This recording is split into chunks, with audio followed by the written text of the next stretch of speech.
Mutfakta Hayat kanalımızdan merhaba. Tüm İslam aleminin sağlıklı, umutlu, mutlu, güzel Ramazanlar diliyorum. Ramazana girmişken güzel bir Ramazan pidesi tarifi de gelsin bakalım. Öncelikle pidelerimizi açarken üzerine 2 tane alternatif var. 2 yemek kaşığı süt, 2 yumurta sarısı, 2 yemek kaşığı sıvı yağ şöyle güzelce çırparak bir sos elde edeceğiz. Diğer alternatifimiz de fırınlarda kullanılan şifa veya sos, bulamaç diye de adlandırılır.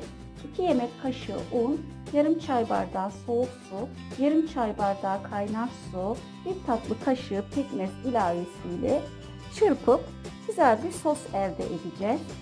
Şunu da belirtmek isterim ki fırınlarda pidelerin altına ince kepek kullanırlar. Biz de alternatif evde ne varsa onu kullanacağız.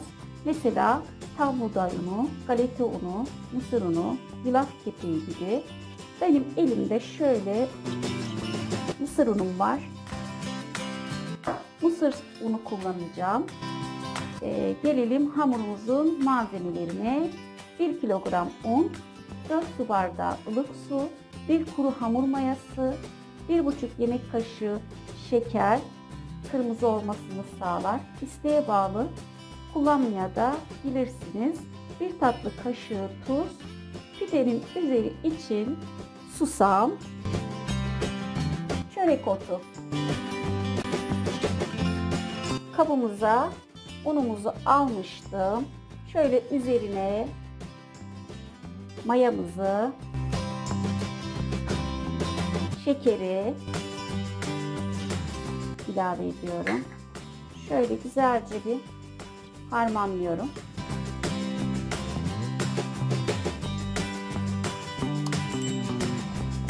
Tuzumuzu da ilave ediyorum.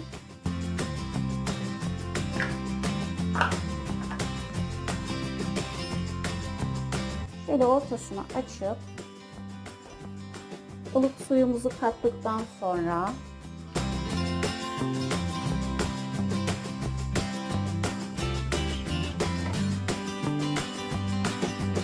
güzelce yoğurmaya başlıyorum.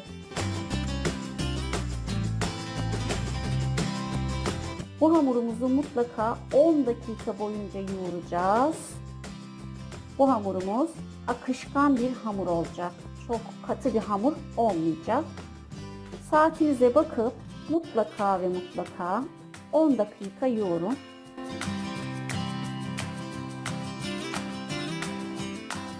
Ele yapışır bir hamur olacak. Ve hamurumuzu ben burada saat kurmuştum. 10 dakika hamurumu yoğuracağım. Şöyle 10 dakika boyunca yoğurduktan sonra gayet özgü, yapışkan bir hamur elde ettik. Üzerine un serpileyip hiç hava almayacak şekilde streç filmimizi de kapatıyorum. Sofra bezimizi örtüp 1 saat mutlaka mayalandırmaya bırakıyoruz.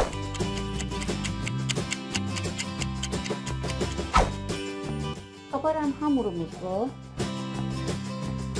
şöyle güzelce açalım.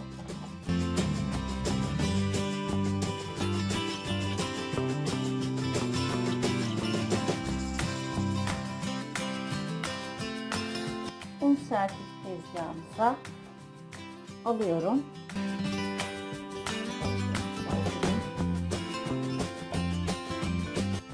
Şöyle hamur kartıyla fazla mayamızı söndürmeden tezgaha alalım. Elimizi biraz suya batıralım yapışmasın diye. Şöyle un serperek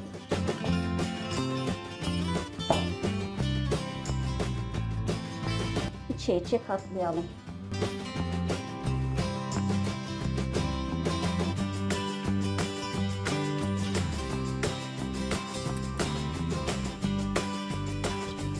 Dört eşit parçaya bölelim.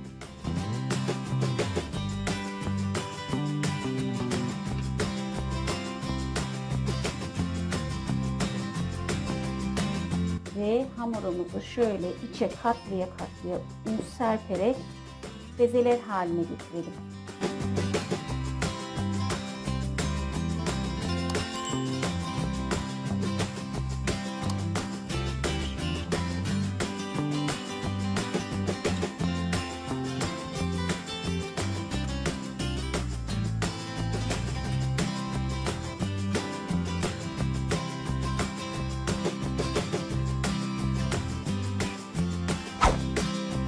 Bezelerimizi tepsiye alıp şöyle naylon temiz bir poşetim vardı. Üzerine örtüyorum.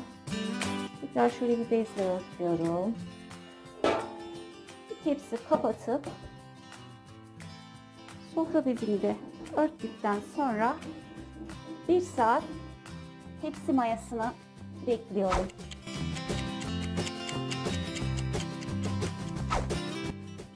Tezgaha bolca mısır unu serpip bezelerimi aldım.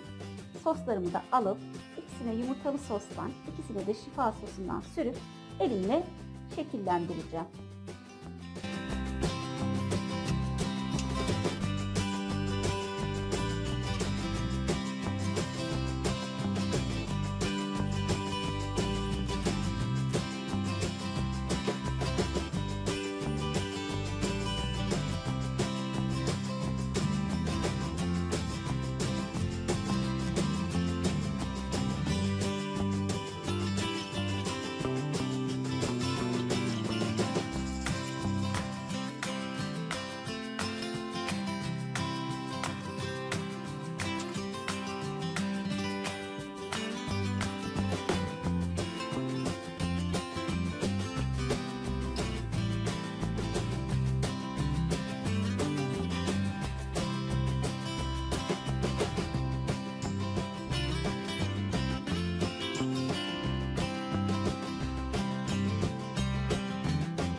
Elimizle alttan şöyle bir açarak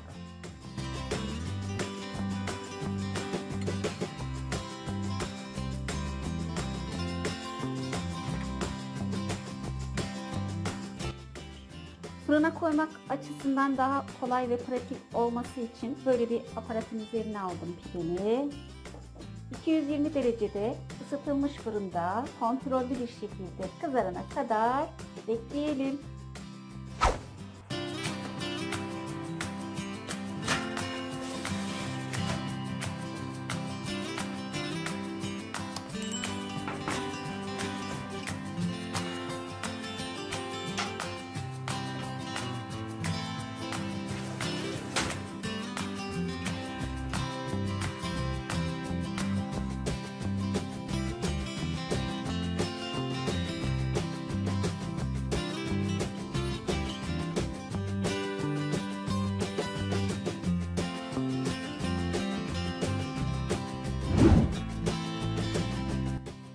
Pişen pidelerimizi sofra bezi arasına alıp tekrar 10 dakika dinlendirelim. Bu arada 4 su bardağı su yerine katabileceğimiz alternatifler ve baharatlar. 4 su bardağı sütle de yapabilirsiniz. Kullanmıştık yerine süt olabilir. 2 su bardağı yoğurt, 2 su bardağı su olarak da hazırlayabilirsiniz. 2 yumurta beyazı, 3,5 su bardağı süt, yarım su bardağı sıvı yağ içine katabilirsiniz. Karanfilli tarçınlı sütü yapabilirsiniz. Yine karanfilli tarçınlı portakal suyuyla yapabilirsiniz. Hatta isterseniz pul biberli, karabiberli, naneli, kekikli, tarçınlı, karanfilli Hindistan cevizi tozu ilavesiyle de olur. Zerdeçallı sumaklı, sarımsak tozu, soğan tozu ilavesiyle artı samırsaklık gibi alternatifler yaratarak çeşit çeşit mutfağınızı, sofranızı kokusuyla, tadıyla herkesi hayran bırakacak pideler hazırlayabilirsiniz. Bunu da dipnot olarak unutmayın. Dinlenmiş yumuşacık pidelerimiz hazır. Dolapta derin dondurucuda alıp sahurda, iftarda ısıtıp ilk günkü tazelikle tüketebilirsiniz. Mis gibi kokusu, lezzetiyle sofralarınızı şenlendirin diyorum. Yapanlara kolay gelsin. Sofranız bereketli olsun inşallah. Kucak dolusu sevgiler, selamlar.